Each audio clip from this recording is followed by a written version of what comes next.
Good evening, everyone, and welcome to the Brian Crombie Radio Hour. I've got two gentlemen that sat on a panel just this past week at the Toronto Business Summit. It was a land development and housing crisis panel. My guests are Isaiah Joseph and Rock Wong. Isaiah Joseph is an independent researcher known for his robust digital platform on LinkedIn and past work leading research requests at large commercial real estate brokerages in Toronto. And he's published numerous different reports about the commercial real estate asset business. And Rock Wang is a mortgage broker with Oak Bay. Is that correct? Oak Bank. Oak Bank. Oak Bank, and he's been in the real estate business and the real estate lending business, and also worked for a developer in previous life. So we've got two very experienced gentlemen. I got to ask you guys, is the real estate business in crisis today? I'll let you take that first, Rock. Yeah, I would say definitely. I would definitely say so. I don't think anyone in the business would say otherwise. Especially when you're thinking about in terms of affordability, or some would like to call it attainability. I think everyone might have a slightly different idea of what that affordability threshold is, but in terms of is everyone who makes a sort of medium household income, can they buy a home in Toronto today? I think that answer is probably no. So from that perspective, I would say, yeah, we're in a crisis. And so, we'll go into it in more detail, but you guys sat on a panel. It took an hour or so. Isaiah, did you come up with any solutions? So, you know what? It's interesting. There's a million different problems, right? So when you say solutions, it depends on the exact problems we're talking about. I mean, I think fundamentally, there's a challenge that we have right now in solving the housing crisis. It's a political challenge first and foremost, right? It's a matter of tax revenue. It's a matter of who gets what piece of the pie. And then on top of it, you have a million other, we talked about a lot of them, a lot of other challenges, both on the cost side that are soft and hard costs, from development charges to property tax to land transfer tax, et cetera, et cetera. You've probably talked about these in your previous episodes. And you also have challenges on the hard cost side. And a lot of that has to do with the ability to have skilled labor. Now we've increased labor, but the timing of the market isn't right. So I would say that for solutions, there's a lot of this is going to come down to how revolutionary we're willing to be, really, because we have to rethink the way our system works. Obviously, our system has failed, right? We've built less than 250,000 homes for the past. We're at 250,000, a little bit above 250,000 now, but that's something that we haven't really done consistently for the past 50 years, right? So it's something that is in Canada, 250,000 in Canada. Yeah, if you were to go to housing starts, of course, not every housing start gets completed, but if you go to housing starts, we did 250,000 a year in the 70s, and then we stopped, and we didn't hit that again until the 2020s. So you have a solid 40 years where we were building probably at a time. There was a time in which 200,000, even 180,000 could have been reasonable, but we weren't building for the future growth that Canada was going to have. And obviously growth is the name of the game when we've grown 10% in the past 5 years. And, Canada as a population, not Toronto specifically, but we've grown 10% in the past 5 years, and we're going to continue to grow, and we're not growing in a natural way. And for those of your listeners who aren't necessarily, economists, natural actually is a very well used and normal term that just refers to having growth by birth. It's called natural increase. And looking towards the future, Canada right now is some of the lowest fertility rates in the world. People don't have babies, that's what it means. Then you have this really big challenge where it's like, hey, well, we have to build for growth, assuming that the growth is going to come in the form of adults. And when adults come here, they want their own home. They don't want to live with their parents because their parents aren't here. So whatever housing starts we were doing in the 80s, whatever housing starts we were doing in the 90s, we need to magnify that by a factor that's much greater than we're currently doing today. I think we're at like 270 or something like that, 270,000. Look, I apologize. I think you said that we've been flat with some downs since 1970, but the population has doubled since 1970. How can we have the same number of housing starts today as we had in 1970 when the population has doubled? That can't be right.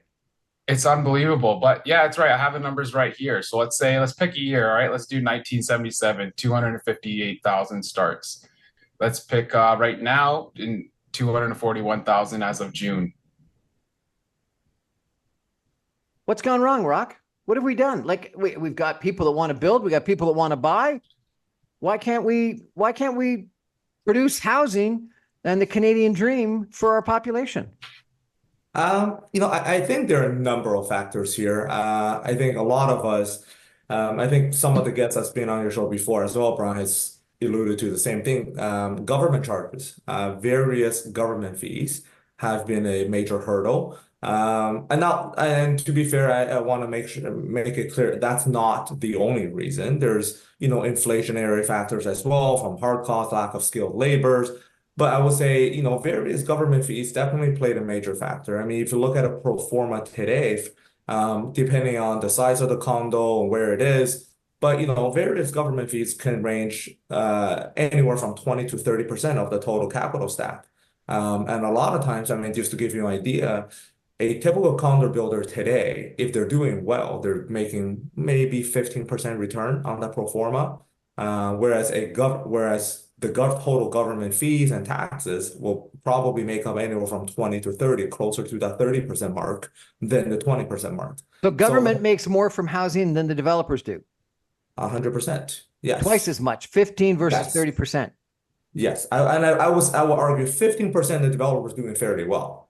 And just from a financing perspective, a lot of condo projects are not getting off the ground. The lack of launches, as Isaiah had mentioned, the developers all want to build. I haven't met too many developers where they say, I have land, I have zoning approval, I can make money on this, but I don't want to build.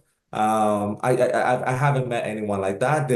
Most developers are eager. They can't wait to get shovel in the ground because there's this thing called carry cost. You're holding on to unless you're a legacy developer where you've owned the land for generations, doesn't cost you much to hold the land other than paying some property taxes.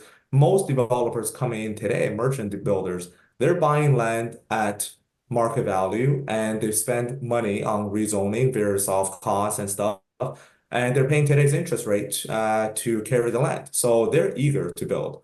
But from a financing perspective, if you can't demonstrate that you can generate at least a 10% profit margin on the project, you won't find a lender that will lend you the money. And that's the cold hard truth. Even if a developer says, oh, you know what, I'm okay making 5% margin, I'm okay with that sort of diminished return on a development project, you won't find a lender that will lend you that money. So it's not just developers are, I think a lot of people would think greedy. They want to make more money. That's why they're not building. The pro forma doesn't work. So 10% is a minimum. A lot of times 12 to 15, if you get into 15, that's doing really well. The government, going back to your question, 100% makes more than developers. And the government gets their money first. As soon as you pull permit, you're paying those fees, right? And then the rest, the execution risk, the 3 to 5 years of build out, depending on the size of the tower, that's all on the shoulders of the developer. And if you look at development charges, a lot of municipalities has increased development charges by tenfold over the past 10 years. Some may be even more. I saw a chart just this past week that showed that most of the development charges in around the GTA were up 20, 30% just this past year. This past year. Again, right? Yeah. But then if you look at that 1,000%, before that, 15. I think the city of Toronto has increased it by 50% twice in the past, if I recall, 5 to 6 years. That timeline could be wrong, but certainly it was 40-50% increases several times in not in the past short while. And again, 20-some% again recently. So, I think on one hand, the government, all levels of government, I think, realizes there's a housing crisis. No, they don't. They don't realize there's a housing crisis, because if they realized there was a housing crisis, they would actually do something to solve it. And the two most important things they could do is, number one, reduce, if not eliminate, development fees, and maybe not across the board, but for housing below a certain income level or a certain price point. And second of all, they'd speed up approvals. They'd take the government off the backs of the developers. I have been involved and maybe you guys can comment on this, but I've been involved in numerous different businesses. I've been involved in the entertainment business, the beer business, the pharmaceutical business, and the real estate business. I have never seen as much regulation in any other industry segment other than maybe pharmaceuticals, where frankly it makes a lot of sense because you got to test the products and make sure they work or not. But government gets involved in deciding how big the balconies are going to be and how big the parking's going to be and how many bike racks you're going to have and how much amenity space. In any other industry, you let the market decide those kinds of things. But for some reason, government thinks they know better on how many square feet of amenity space you got to have per square foot of building space. Does that make any sense? You know what? I would like to just interject with a little comment replying to Rock, and then I'll tie it into your comment, Brian. So Rock is giving very accurate numbers, and I just want to remind all your listeners and people, we're not arguing that for-profit companies need to take a bigger share of profit. That's not what we're arguing. What we're arguing is that we need to see what government takes gets put back into the community, gets put back into the infrastructure, gets put back into building more homes, because that's the crisis that we're facing. And we're not seeing that. And if you're going to take 30% of the revenue, then we should really be seeing one of two things. We should be seeing reduced costs for us as the private sector to build, so that if you want to have 20 consultancy reports, which is actually on the lower end, most of these big projects need even more than 20 reports before they can get approval, then subsidize that for us, which I would rather just not have to do them. But, or you provide incentives. And the problem with the providing incentives, and I think Jonathan Diamond talked about this on your show a month ago, is that you're essentially trying to make up for bad behavior, bad structures, right? Because the private sector, if you just let it do its thing, we're going to build because that's how we make our money. And to get to the regulation, I think there was a generational opportunity for government. And in general, it's not a good thing when the government has a generational opportunity. After the 90s, when you had the real estate crisis, then that's when you really saw things change in our Canadian context and also in our Toronto context, where a lot of people got scared off by the 90s crash. And that's when housing starts first to collapse, actually, was the 90s. You went from, it started going down in the 80s and then it halved in the 90s. And the question becomes okay, so there is a huge thing of the huge movement to de-risk real estate, de-risk development. But in doing so, what they ended up creating is a very rigid and fragile system in which you have too many hands in the honeypot and nobody's getting their hand out now. And this is when you need mobility, is when economic downturns happen, right? So the challenge for the government is, okay, well, the municipality needs to make their money for the infrastructure. And because Toronto in particular, but in general in Ontario, property taxes are actually quite low. And I know nobody wants to hear that a tax could be quite low, but the reason why I say it's low is because typically property taxes would be used to reinvest into the infrastructure of a community, right? But when property taxes are low and people don't want to raise it because politicians would rather keep their office than do the right thing, which is their incentives, the challenge becomes, okay, well, who's going to pay for all this infrastructure? Because we need a lot of infrastructure when you're growing so much. So they've used this method of increasing development charges, and that worked for the first, call it 10 years, when we are in an artificially inflated quantitative easing, artificially inflated economy.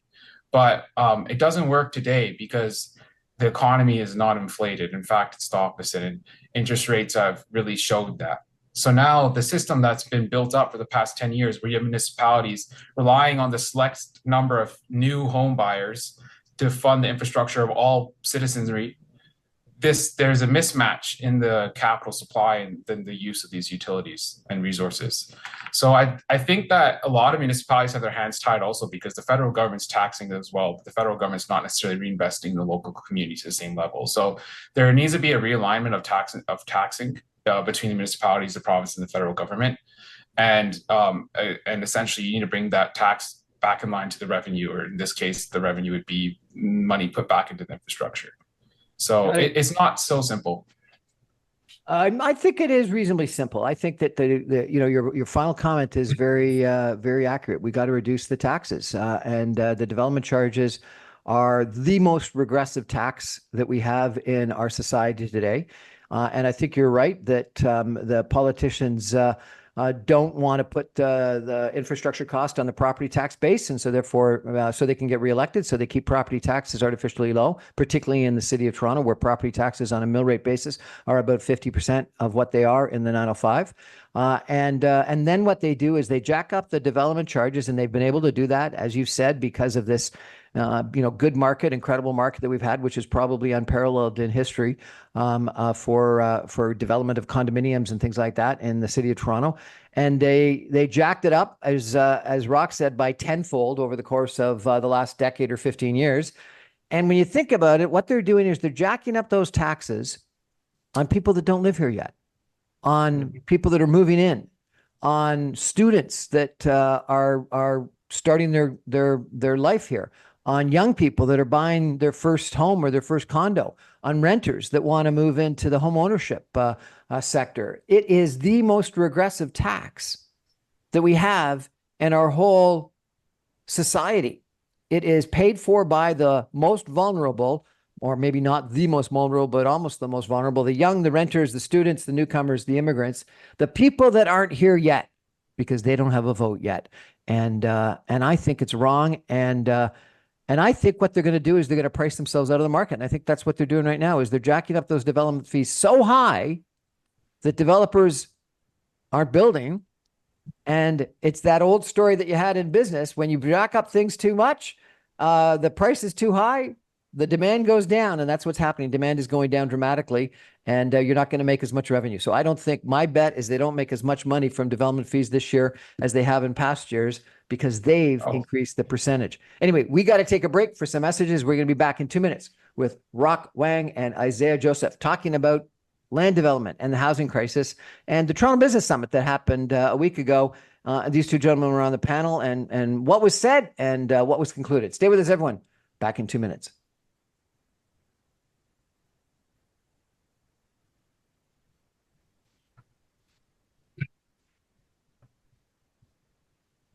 Welcome back, everyone, to the Brian Crombie Radio Hour. We're chatting about housing and the housing crisis in the Greater Toronto Area, Canada, frankly, tonight with Rock Wang, who is a mortgage broker, been involved in the real estate development business for a couple of decades, both as a financier as well as working for a development company, and Isaiah Joseph, who is a researcher and a very smart, articulate guy.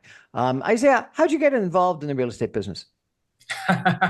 You know what? I stumbled into it. This is kind of, it's interesting. I did neuropsychology in my undergrad at U of T, and sociology. Did a master's of divinity afterwards. So religious neuropsychology, master of divinity, and now you're a real estate guy? Yeah. You know what? Real estate math is much less complicated than a lot of other types of math. Than understanding people's brains and their spiritualism. I guess, yeah. You know what? I stumbled into real estate through, I was running a group home for special needs people when I was a little bit younger, a couple years ago. And coming out of university was a great job because I got to learn how to run a group home during COVID. So dealing hands every single week, flipping through documents, trying to keep up with COVID protocol. And especially because all of my people were, all of my clients were immunocompromised, right? So I got a firsthand experience of what it's like working with government and having to work with limited budgets and limited opportunities for revenue growth. And I did that for a year, really enjoyed it, but I wanted to move in the for-profit sectors, thought that I could use my skills a little bit more and learn a little bit more in a broader field. You're obviously, neuroscience and divinity and a whole bunch of other experiences and running group homes and now in the real estate business. You're obviously extremely experienced in a whole bunch of sectors. You said it was really complicated to solve. Let me ask you a question. I think that, basic economics 101 says if you increase the price too high, demand goes down. And interest rates went up, and that hurt people. And so demand went down. But interest rates are now on the way down again.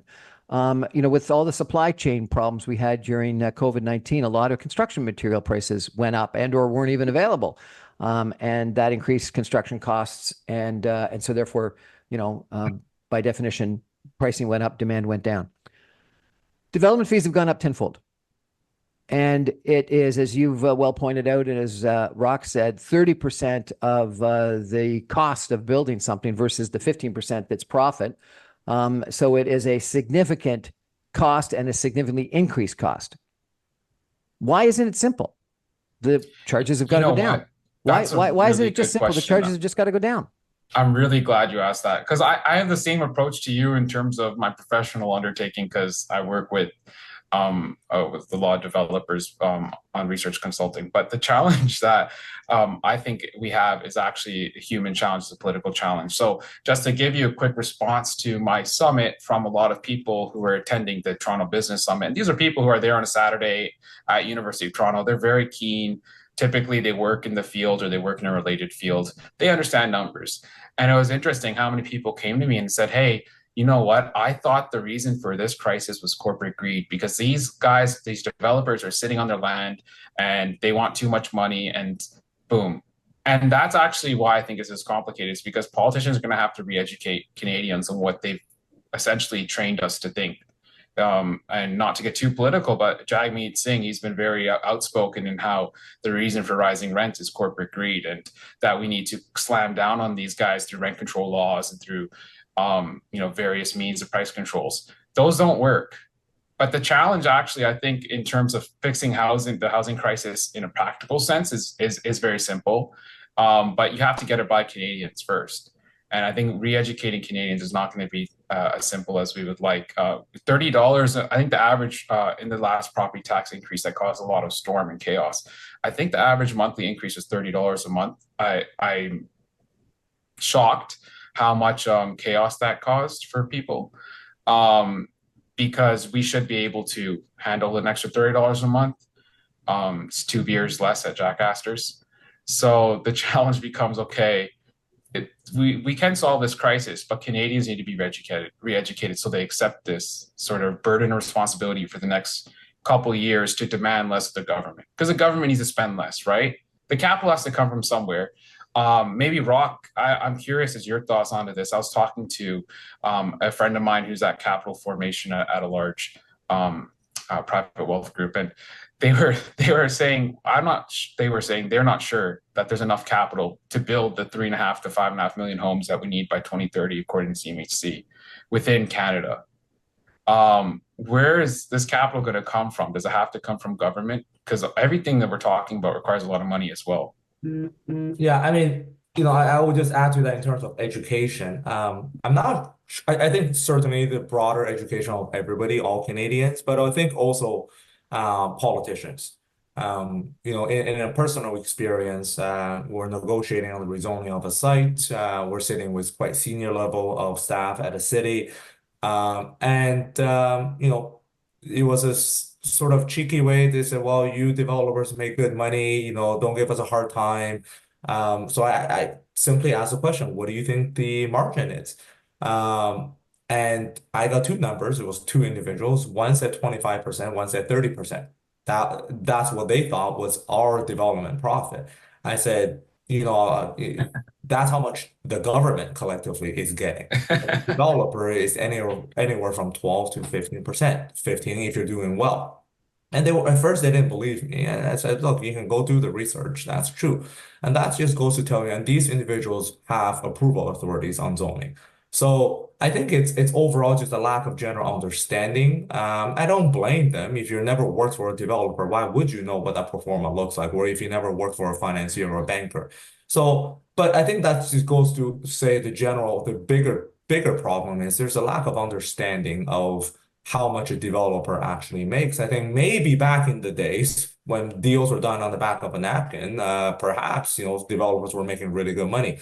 I think those days have long gone. Today, it's very institutionalized. The private, whether it's big pension funds or private families building it, it's gotten very institutionalized, and the margins are quite tight. If you think about the risk a developer is taking from on a given Toronto site, single tower site, from land acquisition to rezoning to construction, that time period could be anywhere from 7 to 9 years, right? Okay, so Rock, talk about that a little bit, because neither of you have addressed my issue about the degree of regulation and red tape. And you're saying it's 7 to 9 years to take it from acquisition to development. And other than maybe getting a mine approved or a gas development approved, and I think about a gas development or a mine, you got to get environmental approvals. You got to build a big pipeline. You got to build a bunch of infrastructure. I can sort of imagine it takes a while, but a house or a condo, and I've been told, maybe you guys can correct me wrong, it takes longer to push the paper through City Hall than it does to Than it does actually to build the build the building. tower. So Brock, 100%. tell me, is there the appropriate amount of red tape and regulation or way, way, way too much? Yeah, so just to break down sort of that 7 to 9 year period for you, depending on which municipality you're working with and sort of what you're looking for in terms of height and density and how much you're looking to rezone. But the rezoning process, the OPA to ZBA, that could take anywhere from 2 to 4 years. And then after that, some people do, submit their SPA, which is site plan approval, at the same time. Or some may wait towards the end because they're not sure whether or not the city is going to approve or support what they initially submitted. So if you sort of layer them together, it could be, an additional year or so. But if you do them staggered, SPA could take another year, year and a half. Okay, so you're going through a couple of terms that people may not be familiar with. You said OPA, SPA, and then Official plan I've heard something approval. about ZBA. So what are those three different Yeah, things? so OPA is official plan approval. Official plan amendment. ZBA is zoning bylaw amendment. And then you have those two sort of comes together depending on what you're looking for in terms of your rezoning. You may or may not need to amend both, which means you're resubmitting, you're asking for something that's outside of what the current zoning allows. Right. And a lot of times that's very normal, right? The municipality zoning bylaws are a lot of times, they're dated. A lot of times they could be 10 years old or even older. And a lot of times they're out of touch with the current demand in the current market. So if you're going to do a OPA and a ZBA, how long is that taking? Depending on the municipality you're working with, it could take you anywhere from 2 to 4 years. And then you've got to go and get a site plan approval, an SPA? That's called an SPA. That's when once you get your zoning done, you know what the density you're allowed to build, and then you go for your site plan approval, which is the actual design of the building. How far is the setback? What's the step back like? What kind of glazing on the building? So the specifics. The end product that you see. When do you apply for the building permit? The building permit is at the very end. The very end. And that could take another year. Okay. And what you said was that there were, I think I heard you say there was 20 different reports you had to prepare. Is that true? Various reports. Yeah. I mean, like what? Give us a that. sense of some of the different reports. For example, there's geotech, hydrology, which is the study of the underground, environmental studies, wind studies, sun shadow studies. That's 5. Yeah, and then there's you got to go get your architectural drawings, right? 6. You got planning report, right? 7. You got to get depending on where you are, wind, noise, vibration. 8, 9, 10. Do your traffic studies. 11. You got to do. I'm trying to think. This is a great pop quiz. There's more, but these are your major studies. And you got to get heritage, you got to get arborist, you got to get there's that.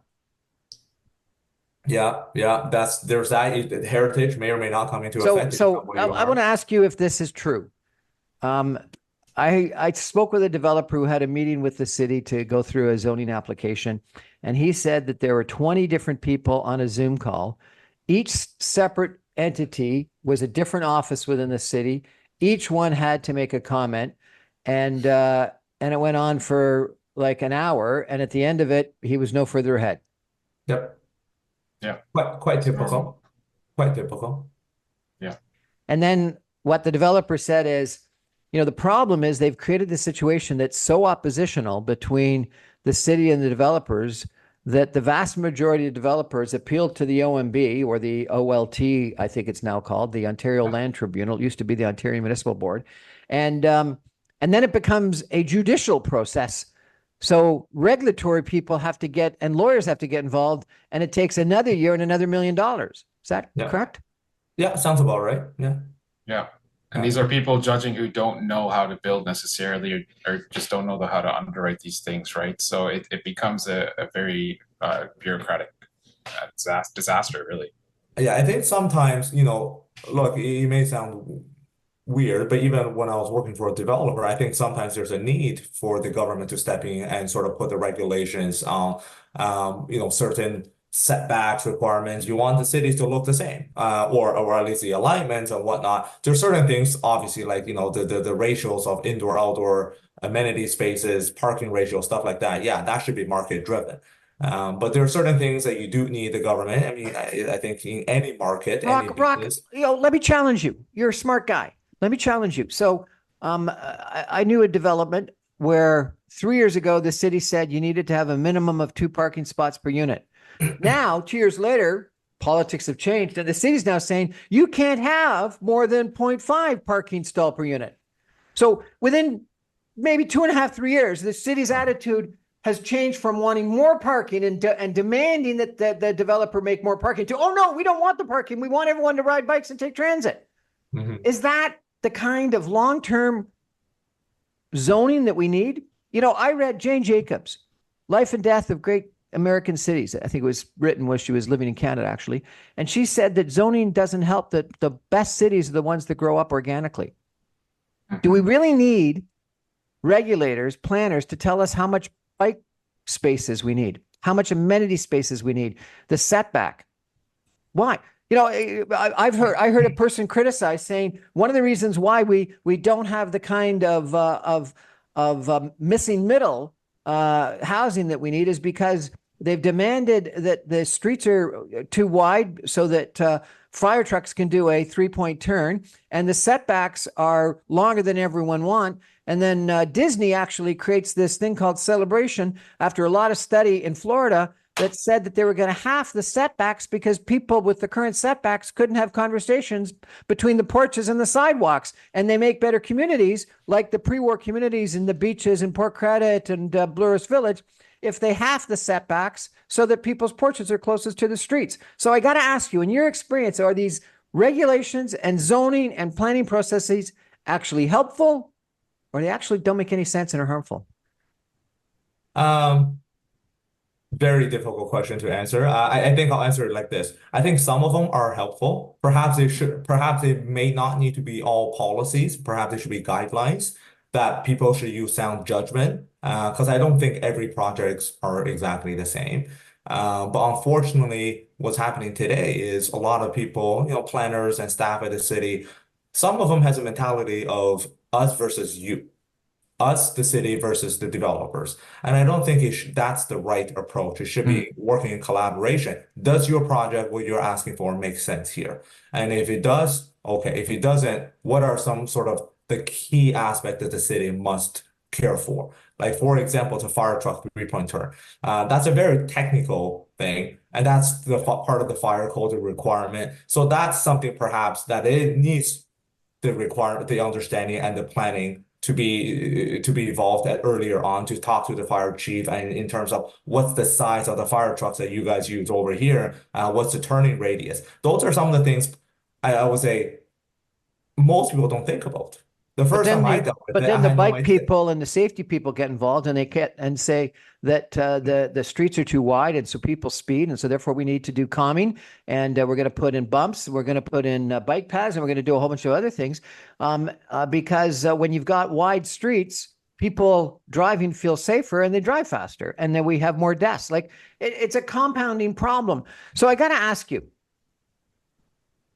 why don't we just allow the market to decide? If you're right that setbacks are important, and I have a different point of view that setbacks, actually people would prefer sometimes to have less setback, half as much land, and a more middle market kind of missing middle kind of housing. Why not allow the market to present different alternatives to the people and let the market decide what they want?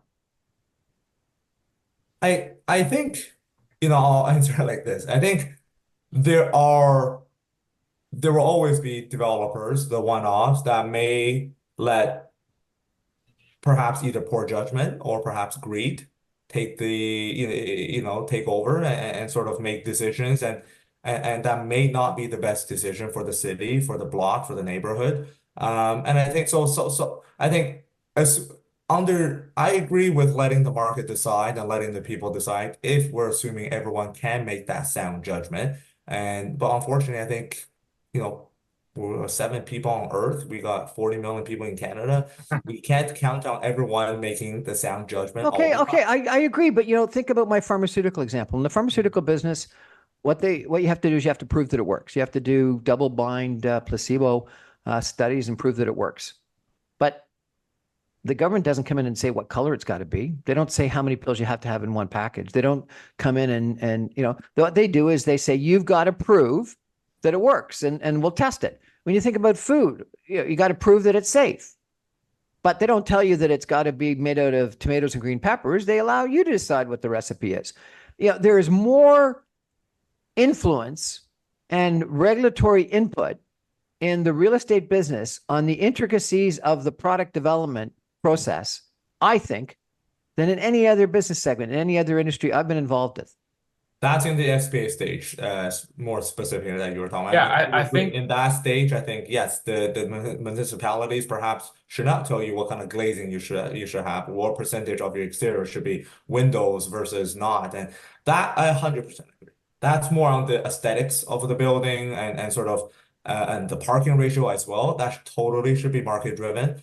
No developer would want to build less parking if it negatively affects their sales, right? The developer yeah. is going to build as much parking as the market needs. Balcony, for example, one of the other things that a lot of developers are thinking about, which is, do I do balconies or not? Balconies are expensive. What percentage of people use balconies? They're I on, think they don't know, right? People think they want it, but if you ever look up on a condo building, how many people do you actually see sitting out there on the balconies? They're nicely decorated often, but I No, they're very often rarely just see people sitting junk. on there. People put their junk out there. We got to take a break for messages. We're going to come back with Rock Wang and Isaiah Joseph in just 2 minutes and talk about some of the solutions. We've talked about red tape. We've talked about regulation. We've talked about taxes and development fees. How are we going to get out of this mess? Stay with us, everyone. Back in 2 minutes. Stay with us.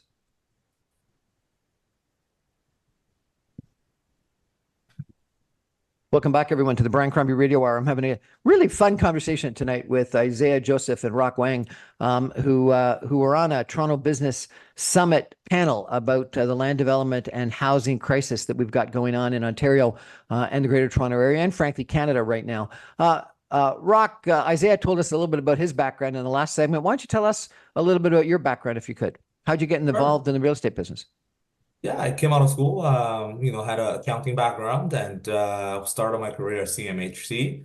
Worked in various departments in CMHC, and then after that, went to a non-bank lender called MCAP. Spent 10 years there doing commercial lending. That's CMBS, commercial mortgage-backed securities, conventional lending, and a lot of CMHC insured lending, which is apartments. And then spent a couple of years at a Montreal-based developer who built condos and rentals. And then most recently joined a commercial mortgage brokerage group called Oak Bank. So in and around real estate for the past 15 plus years, both in terms from development side and financing side, and a little bit of government regulatory side. Fantastic. So I got to ask the two of you guys, because you obviously have thought about this a lot and you're on the panel. And we have talked about a bunch of the issues, and I've tried to get you to discuss the taxes, the development fees, and the red tape and regulation, obviously. But we got to solve this problem. And so, Isaiah, if I appointed you the Minister of Housing, and Rock, I appointed you the Minister of Finance, or maybe Premier, what would the two of you guys do? Rock, you can take that premier job. I think first thing I'll do is probably do so earlier we had a conversation in the last segment about zoning, right? And there's a little bit of back and forth, and it appears like there's so much regulation that we're mixing up which zonings we're talking about it. And I think the first thing I would do is just join. So it's called as of right zoning. So would join the ZBA and the official plan amendment together. So let's say, for example, and for people who aren't aware, official plans are just documents the cities put out highlighting their future plans for growth. And let's say Young Street, I'm just going to pick a random street, Young Street, we have a retail corridor here, right? First thing we do is like, okay, let's set it. We're going to have, let's say, 4-story mixed use retail all along the street, right? Then, and we set the bike lanes, the parking, everything we talked about, right?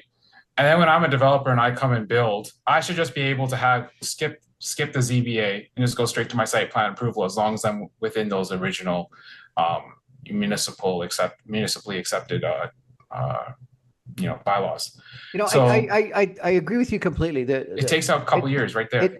It does, but it's fascinating. I don't think people realize this, that the vast majority of developments actually have to go through this process because they are outside of the current zoning rules, and it adds time, it adds money, it adds problems. But the vast majority of them end up getting approved. And if they don't get approved by the city, they go to the OLT, the Ontario Land Tribunal, and finally get approved. And if that process is going to happen, then why don't we just let it happen as of right? And the best example I had is a guy came to me and told me that there was this one street in Mississauga where everyone wanted to build a deck. And every single homeowner had to go to the Committee of Adjustment for approval to build the deck. Well, if almost everyone's going to build a deck, make decks okay, because you're going to approve them anyway. So I'm on the City of Pickering's property review committee, and the other day I had a call and somebody put their fence, and it was like, I think it was like 6.5 feet, and it was 8 inches too high or something like that. And so I had to take an hour out of my day to attend this call. It's like, what are we doing here, really? Really, what are we doing here? Okay, so number one is simplify the zoning process and make more things that are going to get built approvable as of right. Yeah. Okay. That's my first one. Rock, you want to build on that? I have more, but. No, it's okay. Go ahead. I mean, if you do your job well, I don't have to do much. Well, you're Minister of Finance. Typical premier response. No, I mean, I guess like that's the first one. It's the most impactful one. It's going to be as of right. I think the next big thing is just going to be reducing, obviously, overall requirements for consultancy reports. And I think if I'm Minister of Housing, I'm speaking up and I'm putting municipalities in line with the province and demanding the federal government to get in line too, because we need to align our revenue and our tax base. Another thing we're going to do is we're going to increase shovel-ready land. So for those who don't know, there's a provincial policy statement. Land planners are very aware of this and just came out with a new updated version.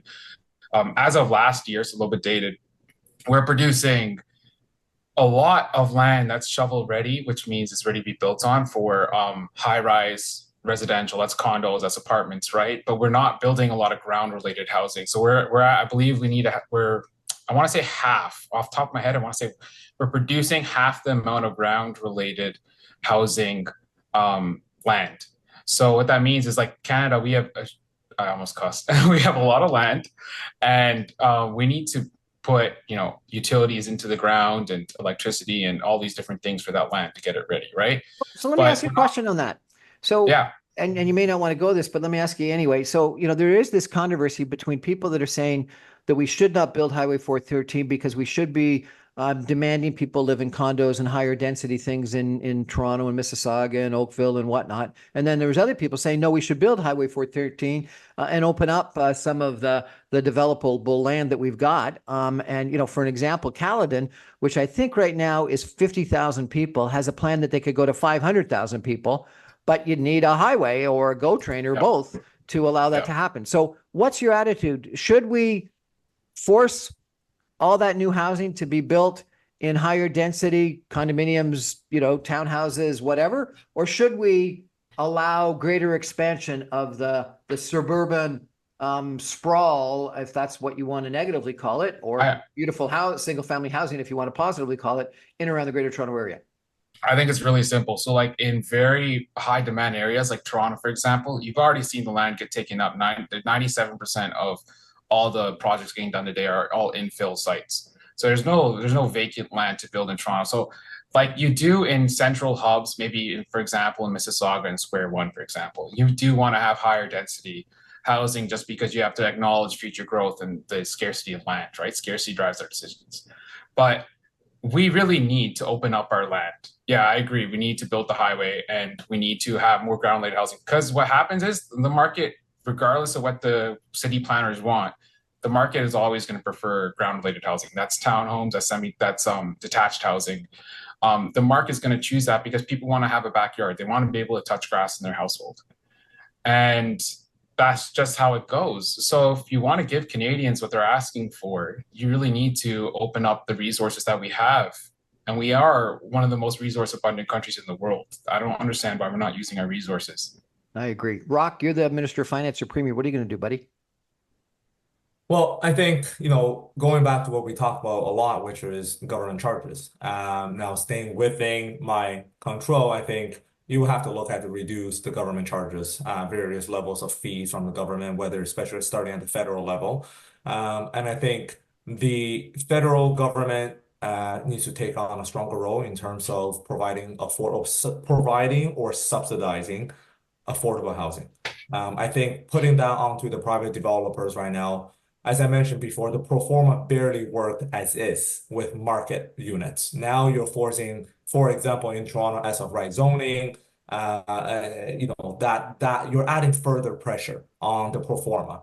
So that you're again, the government means well. I think they meant well, but that's not the way to do it. I think there's got to be a more direct government involvement, either higher dollar subsidy to build affordable housing, or the government needs to have separate programs that focuses more on affordable housing, forcing it onto private developers. I've heard some people say that there's just no way that private development is ever going to make really, social housing or very affordable housing affordable.